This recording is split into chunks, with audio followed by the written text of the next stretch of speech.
by Christian Milau, CEO of Equinox Gold.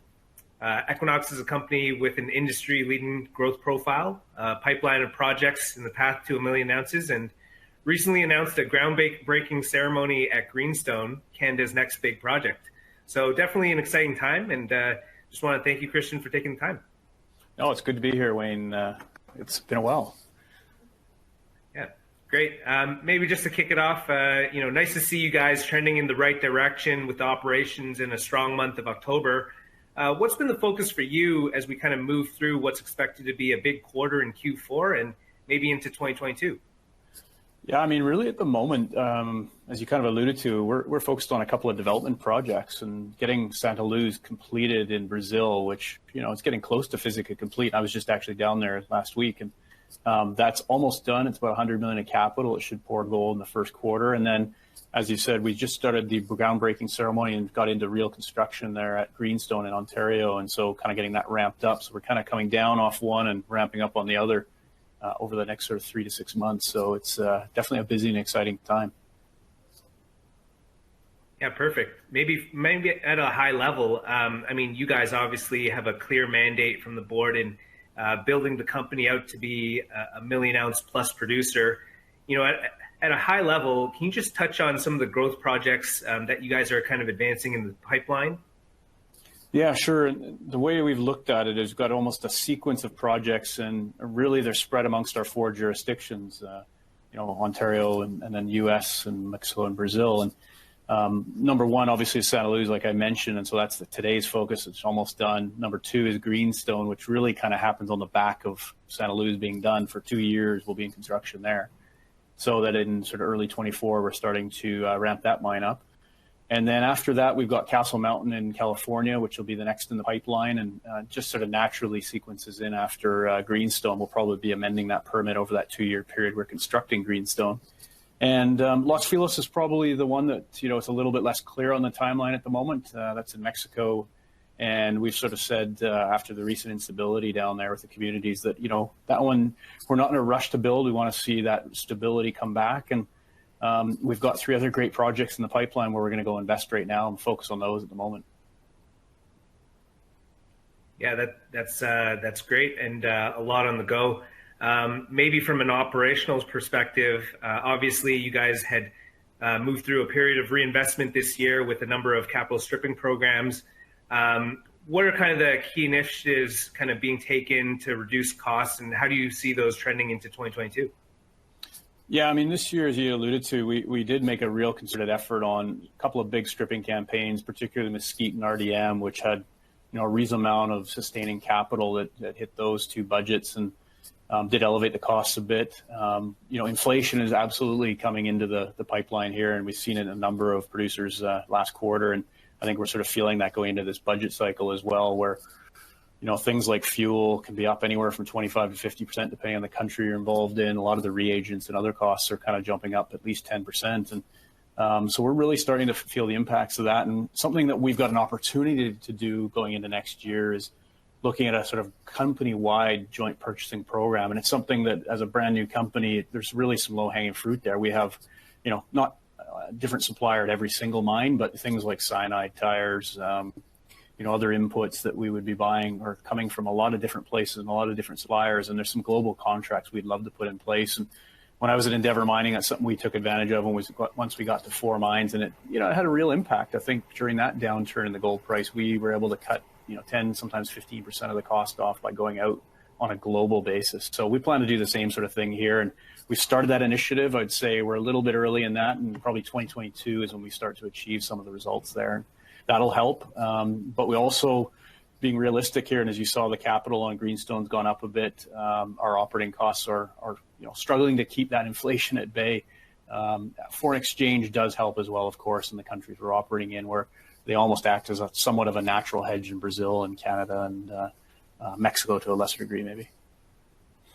Yeah, certainly a nice spot to be in at the size that you guys have grown to today. And a lot of producers at similar scale to you guys have been able to take advantage of kind of consolidating those purchasing strategies and mitigating some of those risks. Maybe as touching on, as you alluded to, the inflation at CapEx, CapEx at Greenstone. Can you just discuss some of the main drivers that you're seeing on the inflation front at that project? And are you guys considering a fixed price element or any type of hedging there as well? Yeah, so just to sort of recap on the changes you saw in the overall capital budget, it was about $1 billion US before we went in and just sort of re-estimated the capital with Orion as new partners. Previously, it had revenue offset against the capital. We're showing it all on a gross basis. So when you start with $1 billion, we probably added about 50 million in foreign exchange impact. You know, the Canadian dollar has strengthened a little bit.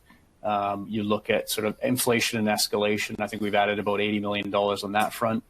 And then we added another $90 million to our contingency. So it's an overall about 14% contingency. And we've had various people say, is that enough? But other people say, is that too much? And so we're hoping that we've actually hit the mark on this one. And we've had the opportunity to see steel and lumber and certain other inputs, you know, ramp up, and some of them have come off a little bit. And we've seen other bigger projects actually living it already. The experience of having capital cost increase after starting construction. Maybe we'll get lucky here and we're starting our project with the hindsight benefit of seeing some of these increases and getting firm quotes. And one of the benefits of this project is it's been ready to go for a while now. Obviously, the previous partners were pretty close to being able to move it forward and had some firm quotes and bids, and we've been able to refresh that. The engineering was almost 85% complete. So there's a lot of things that hopefully we can take advantage of to, you know, get those costs fixed as possible, as quickly as possible. And there still will be some risk, but I hope within that larger sort of contingency, we'll be able to manage that going forward. And I think the team has got good experience. It's being run more like an owner-managed project with the integration of G mining into it. It's not an EPCM.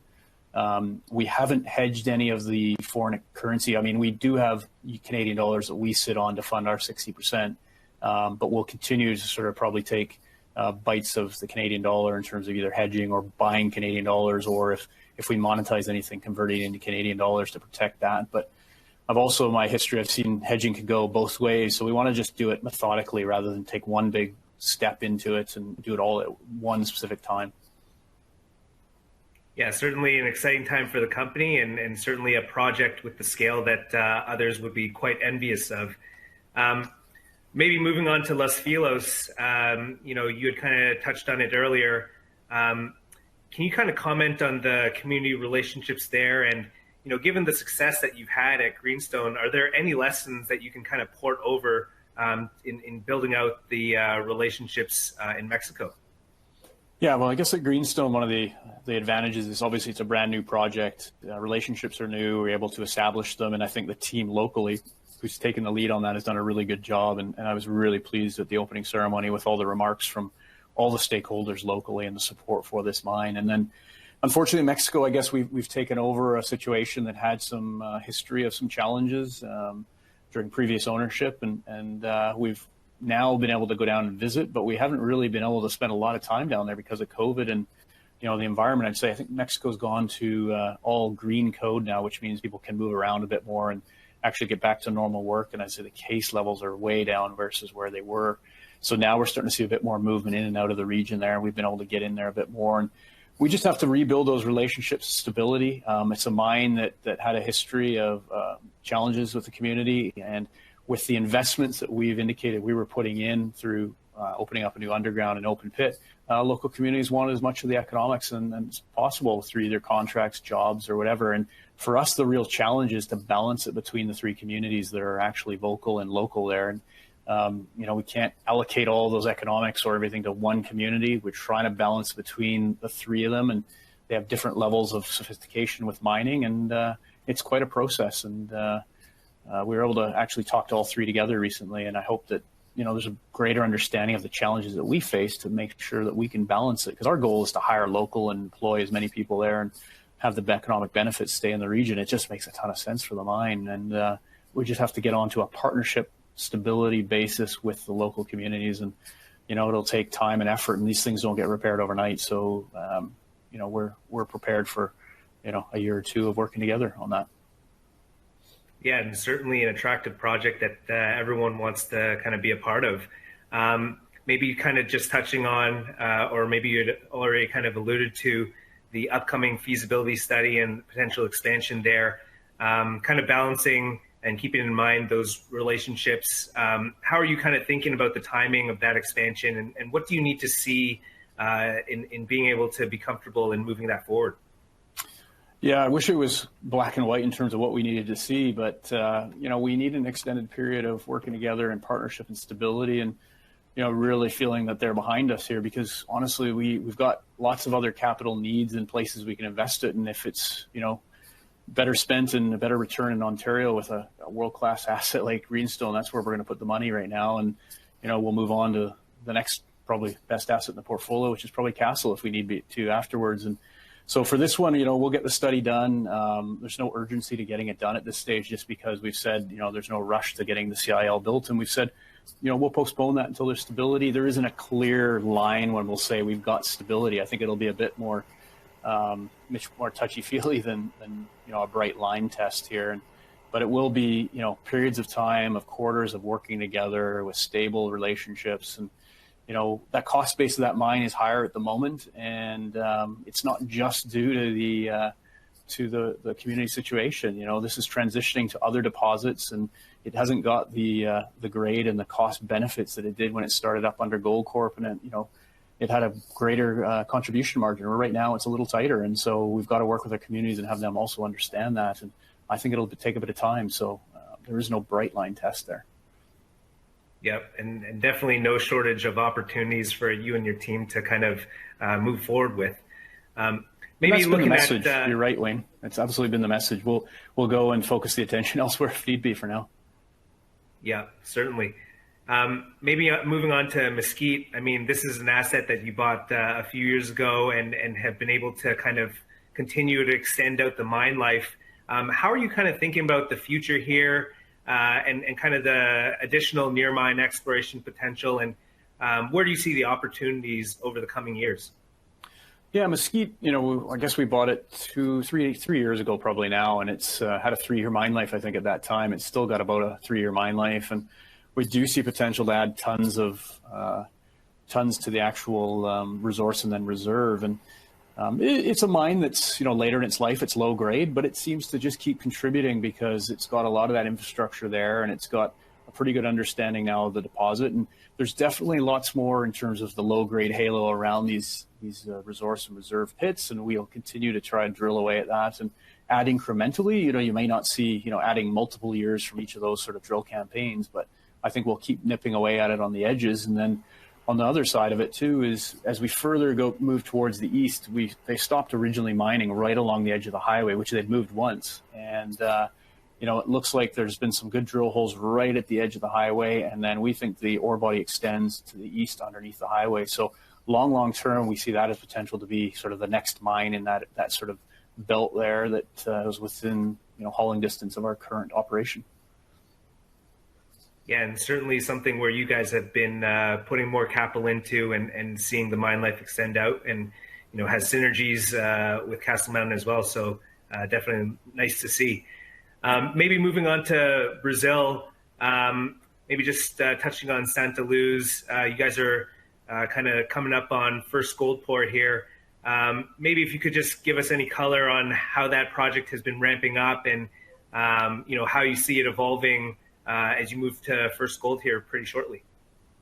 Yeah, we were just down there, like I said, and it was actually really pleasing to see. And for me, I've got the recency benefit of when we were building Aurizona. That was up in a much more rain-oriented area in northeast Brazil, and this is a much drier area. So, you look at the structures and the infrastructure that's already there, it's in much better shape than when we took over Aurizona. And so some of the team that actually was involved with refurbing that and putting it back into production are actually leading this project as well. So we've got benefiting from some of the good things we did well and the mistakes we made there as well. And, I was a little bit worried about COVID because it did hit Brazil pretty hard. And also you have logistics right now are a bit tough. And Vancouver probably is one of the toughest places in the world as of today because of rain and that. But the guys have done a wonderful job of planning ahead so far. And there's really very little, I believe, that's still on the water. It's all basically in country or coming into the ports or just arrived in the ports. So, and a lot of the infrastructure was already there, so we've benefited from that. So really now it's about assembly and putting things together, getting the crusher up and running, and getting the leach tanks up and up and in place, which really are the two critical path items. It's not the mills and some of the other areas that are traditionally long lead items that you do suffer from logistics and that challenges coming from overseas. So in a way, it's actually just assembling things and running certain things in parallel on the ground here. But we're coming towards the finish line, and pretty excited. There's a real vibe there. It was really exciting because I think, that's a past producing project. And I think local communities and teams that were involved with that, when they see it coming back, there's a real reinvigoration. And we felt that when we were down there recently. And, hopefully be pouring gold there in that first quarter, and then we're off to the races with that mine. Yeah, definitely looking forward to that, and seeing the growth that will bring as the first kind of leg of the stool. Maybe touching on kind of Fazenda and RDM. You've talked a little bit about the district scale potential that you guys see in Brazil. Maybe if you could touch on the exploration focus in the region kind of going forward. Yeah, I mean, honestly, we've really enjoyed working in Brazil over the last 5 years, ever since I think us as a management team got involved with Aurizona, and then we've added these new assets. And the country really has been pretty permissible to foreign investment, and they've made permitting and regulations a little more streamlined than it used to be. And we found that things have been happening and moving in Brazil. And just take, for example, that whole Greenstone belt between Santa Luz and Fazenda. It's about 70 kilometers as the crow flies. We've grabbed a whole bunch more concessions in a recent auction that the government's done. And now we're starting to put drill holes into a few of them and hopefully get some news out in the next few months here. But what we're seeing is real potential between both Fazenda and Santa Luz. And, with those properties being so close together, there may be some optionality synergies between moving certain types of ores into a plant that's more suitable for it. So we see that as a real district and potential. Then Arizona's got 1,000 square kilometers of its own up there. And I was just up there as well during the same trip. And, they're exploring a little bit to the north in the Piaba North Trend. Also, there's a few little satellite deposits. We've now got Tatajuba into, I think, an initial mining permit. And, we're looking at the underground, and they're seriously looking at how they can soon start moving towards a decline, and they'll be able to do some more exploration and drilling, subsurface rather than all from surface. And every incremental ounce that you add to that underground goes straight to the bottom line, because we put out a recent study that had all the capital and call it limited ounces, and there's way more there to come. So we're pretty excited about the next set of drill results, which I think should be in the next few months here. But we've finished off the drilling for this year almost, and then we can incorporate that into the plan. So those are the two core districts we see with the real scalable potential in Brazil. Yeah, no, that's good color. Looking forward to the updates ahead.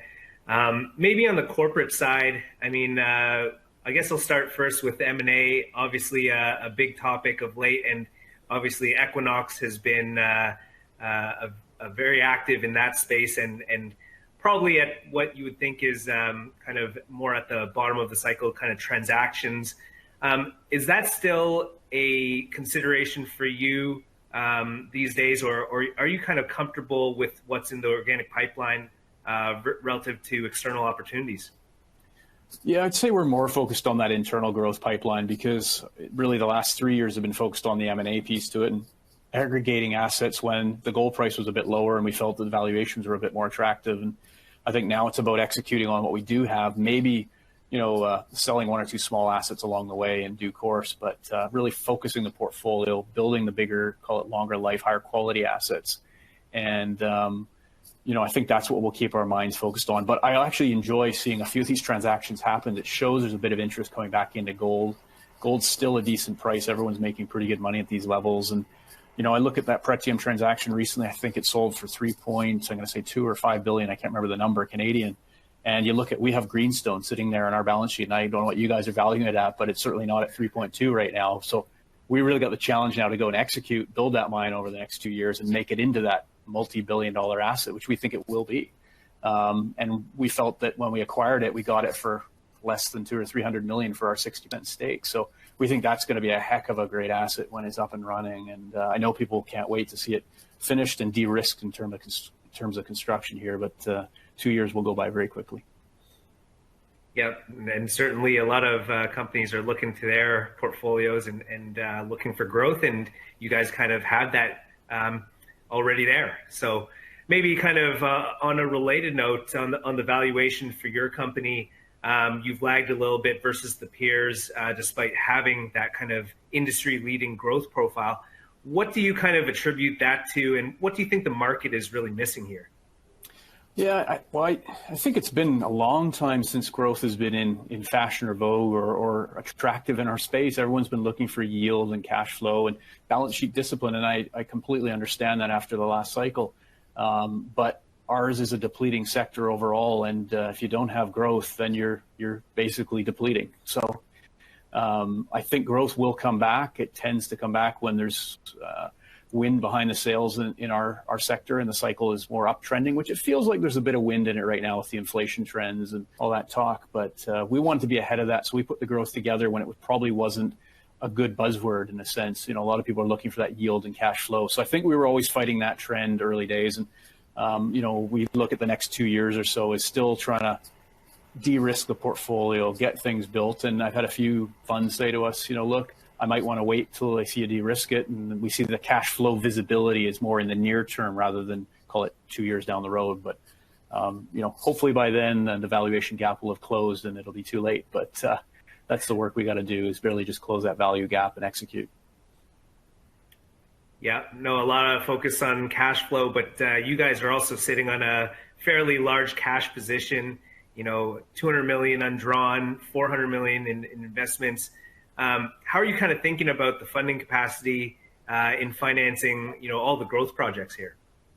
Yeah, and just to use one big round number, I kind of look at our liquidity potential sitting on our balance sheet of, it's not quite $1 billion, but getting pretty darn close. And as you said, it's 300 of cash, a couple $100 million of our revolver available, it might even be 450 of investments. And then we've got maybe one asset we may sell, call it in the next number of quarters here, and a number of other levers, as well as cash flow coming from our producing assets. So we look at the balance sheet is actually very strong right now, and it allows us a lot of flexibility. Yeah, we can't build all of our projects at once, and partly because of just execution capabilities, but also just funding. You won't want to be overlapping a bunch of projects. So we'll do it sequentially, focus on Greenstone, and that's where our balance sheet will be focused. Yeah, that's perfect. And maybe kind of drawing on your comments on those investments, how are you kind of thinking about those sizable stakes, you know, within Solaris and i-80 in funding the growth pipeline? And what are the other kind of levers that you guys are talking about internally in terms of providing greater balance sheet flexibility?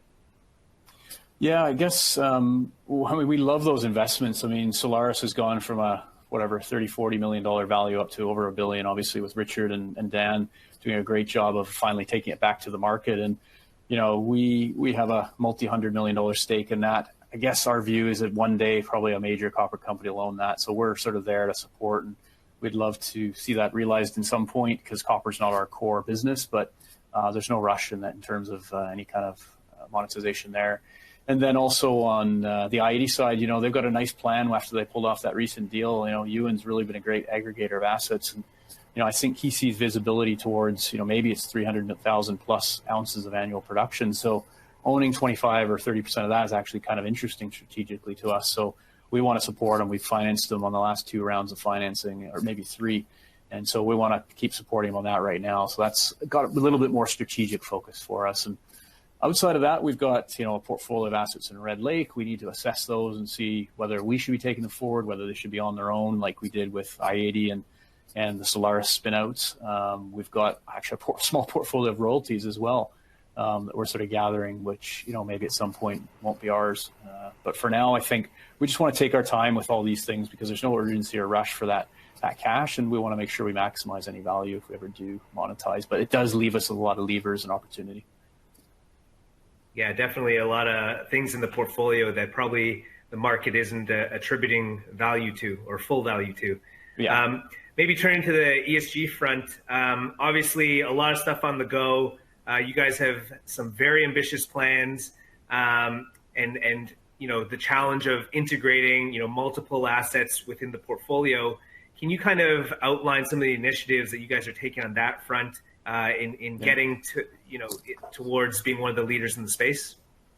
Yeah, I'll give you a few examples. I mean, I guess the starting point for us was gathering baseline data, getting a first sustainability report out, and then sort of building upon that. But really, the measure of how good we're doing is actually on the ground. And, you know, 3 good examples I can think of at the moment are we're looking at clean energy sources in Brazil for all of our power plants. Instead of actually taking the power off the grid, there's actually proposals for, say, wind and solar power, which will actually save us money, which is the fantastic part. It's actually green and good, but it also be economically positive for the business. So that's something we're actually evaluating at the moment, and whether we can get a third party to put in independent power for us for all of our sites.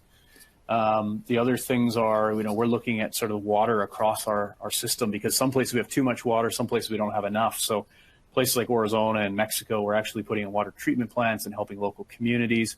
And then on the other side of it, we're also looking at ways in California to conserve water. And, we've got a brand new project in Castle Phase 2. We're going to look at filtered tails stacking on the actual leach pad rather than having a tailings dam, evaporation, trying to recycle as much of that water as possible.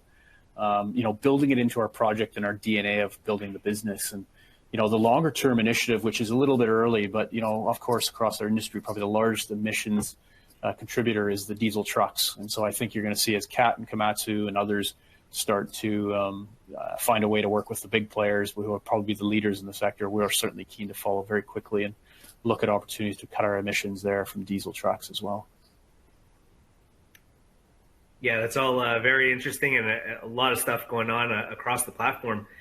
Just a couple of minutes left, but maybe just one last question. I mean, given the ambitious growth plans that you guys have you had any difficulty attracting talent, or what are you kind of seeing out there in terms of hiring of skilled labor?